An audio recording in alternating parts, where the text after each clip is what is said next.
Я из Мариуполя. Olga Sairova is from Mariupol. Her home was destroyed by a Russian missile strike nearby. She made it to the basement. Her husband didn't. Чоловік спускався, але не встиг. My husband was coming, but didn't make it. He needed 5 more seconds. Не встиг. How did you get out?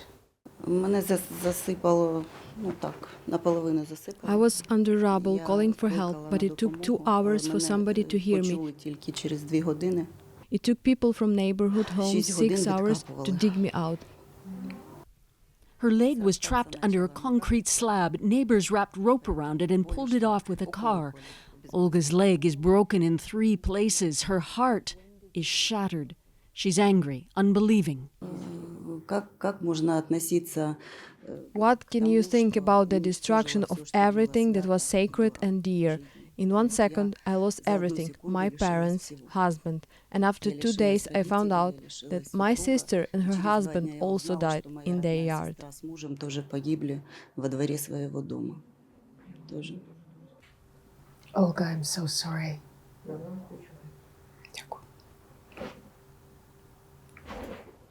She had to leave them all there under the rubble, no goodbyes.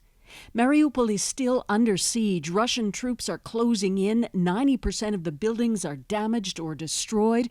The mayor says thousands have died or are injured. And the wounds from shrapnel are devastating, says Dr. Yuri Vovchko. These wounds have huge damage, torn and crushed soft tissue, and the time to heal is much longer.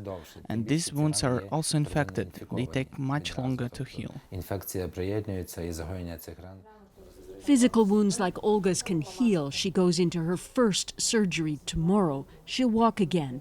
But the emotional trauma, so many are suffering. Meet Lesia. She's in Lviv now, recovering from her narrow escape from Hostomel near Kyiv. When the bombing started, she grabbed 9-month-old Kira and jumped in a vehicle. It was shelled. The driver died, so did her friend. Lesia's hand and wrist were nearly severed. I was very scared. You can't even imagine. I was trembling, afraid for my kids. You are thinking, oh my God, is this the end? With her baby and her friend's 3-year-old, she headed down the road. Another driver picked them up, brought them to a home. Lesia almost bled out in the basement.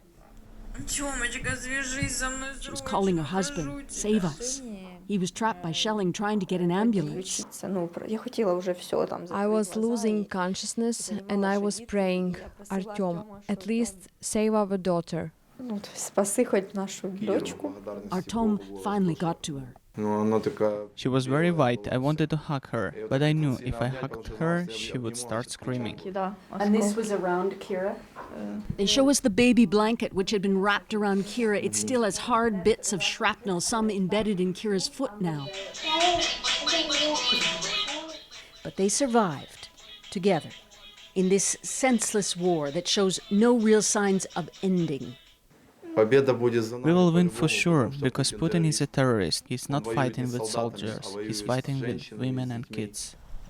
Safe now in the Lviv area, they can't make plans, but Kira is their future, and they are grateful. Susan Ormiston, CBC News, Lviv.